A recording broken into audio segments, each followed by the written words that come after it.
ये गाना गाते गाते बेहोश हो गई थी लता मंगेशकर। तेरे सदके बलम न करे कोई गम। लता जी ने बेहोशी के बाद उठकर इस गाने को 18वीं बार में रिकॉर्ड किया था। समाए जहां फिर कहाँ। इस फिल्म में दिलीप कुमार साहब ने पहली बार एंटी हीरो या रेपिस्ट का रोल किया था। मिलता हम तो बर्बादी के तब दिलीप कुमार और मधुबाला का रोमांस चल रहा था और इसका असर फिल्म स्क्रीन पर भी नजर आ रहा था। दिन है सुहाने फिर कौन जाने। इसमें दिलीप कुमार की शरारतों का नुकसान मुकरी को उठाना पड़ा था और उनको बंदर ने काट लिया था।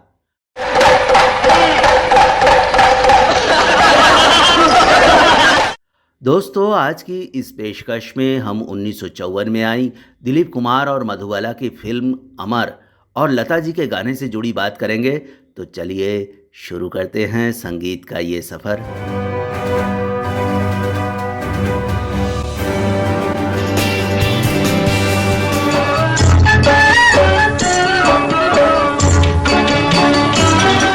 ये फिल्म भारतीय फिल्मों के सुनहरे दौर की निशानी है।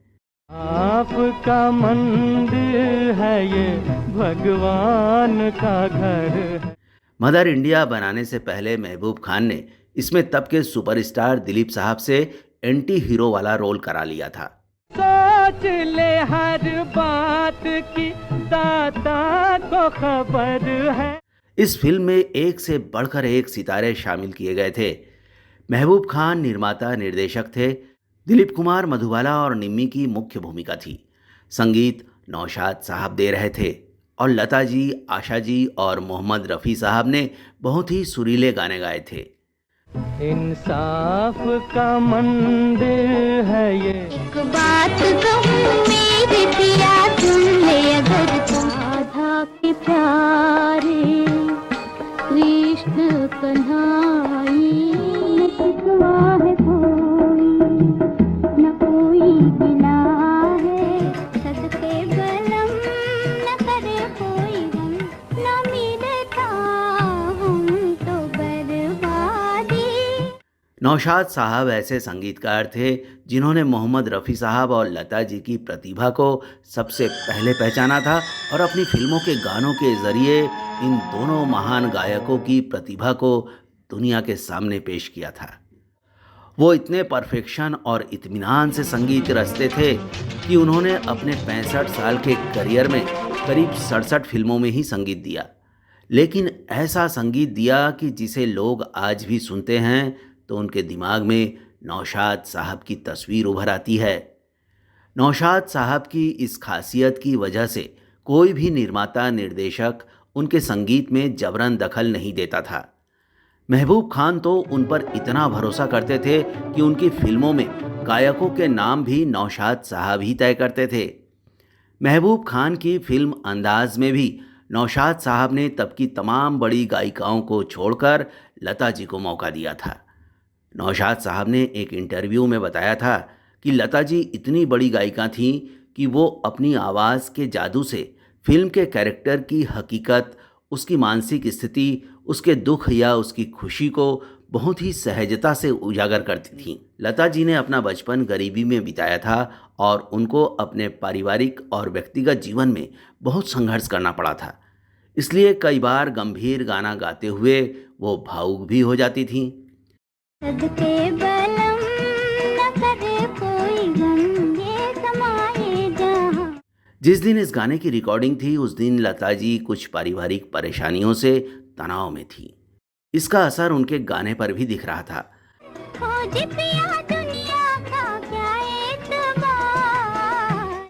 नौशाद साहब इस गाने में जो भाव देना चाहते थे वो उस दिन लता जी के गीत में नहीं आ रहे थे। थोड़ी खुशी है थोड़ी हंसी है, दुख जिंदगी में है। उन्होंने सोचा कि लता जी को आज आराम करना चाहिए, लेकिन एचएमवी के मुदगांवकर जी को नौशाद साहब का ये आइडिया पसंद नहीं आया। वो चाहते थे कि रिकॉर्डिंग उसी दिन हो। खुद लता जी भी चाहती थी कि आज का काम खत्म हो और वो जल्दी से घर चली जाएं। उन दिनों वो बहुत बिजी होने लगी थी।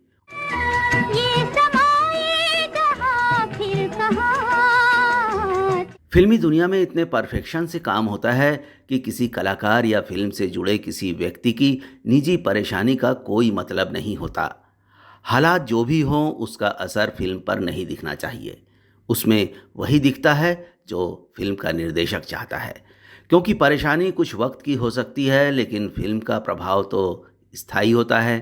खोज पिया दुख जिंदगी में हजार तेरे सदके। जब नौशाद साहब ने लता जी से आराम करने के लिए कहा तो वो नहीं मानी और कहने लगी कि कोई बात नहीं, ये गाना आज ही रिकॉर्ड कर लिया जाए। उस दिन लता जी के कंसंट्रेशन में कमी थी तो ये गाना कई बार रिकॉर्ड करना पड़ रहा था।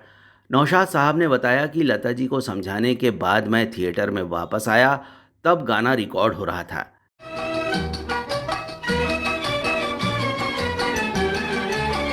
मैं रिकॉर्डिंग मशीन के पास बैठकर बहुत ध्यान से रिकॉर्ड हो रहे गीत को सुन रहा था। जैसे ही ये गाना अपनी आखिरी दौर में पहुंचा, यानी इसका क्लाइमेक्स आया, मैंने रिकॉर्डिंग के दौरान धम की एक आवाज़ सुनी। आता चला चल हंसता चला चल जीवन की नदियों के। मुझे लगा कोई गड़बड़ हो गई है।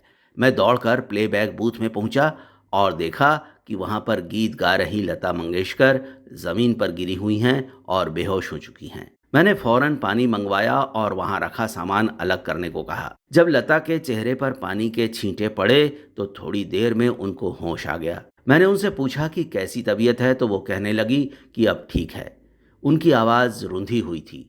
लता जी को कुछ याद आ गया होगा तो वो बोली, नौशाद साहब, ये गीत बहुत मार्मिक है। लता जी अड़ गई कि वो अगले दिन सुबह इस गीत को रिकॉर्ड करेंगी। उन्होंने जोर देकर उस गीत को रिकॉर्ड कराया जो आज भी लोगों की जबान पर गूंजता रहता है। तेरे सदके बलम न करे कोई गम ये समाए जहां। इस फिल्म की कहानी उस जमाने के हिसाब से बहुत विवादित थी। देश नया नया आज़ाद हुआ था, तब नैतिकता पर बहुत जोर हुआ करता था। दर्शक अपने हीरो को भगवान का अवतार और सच्चाई की मूरत के तौर पर देखते थे, इसलिए हर हीरो बहुत पाक साफ रोल करता था। तब सभी हीरो अपनी इमेज से बंधे हुए होते थे। ऐसे में महबूब खान ने दिलीप कुमार जैसे स्टार से एंटी हीरो वाला रोल कराया था। इसमें वो एक सफ़ेद पोश रेपिस्ट के रूप में नजर आते हैं। वो प्यार मधुबाला से करते हैं, लेकिन इस फिल्म में उन्होंने एक बार निम्मी के कैरेक्टर का यौन शोषण किया था, जिसका उनको पछतावा रहता है।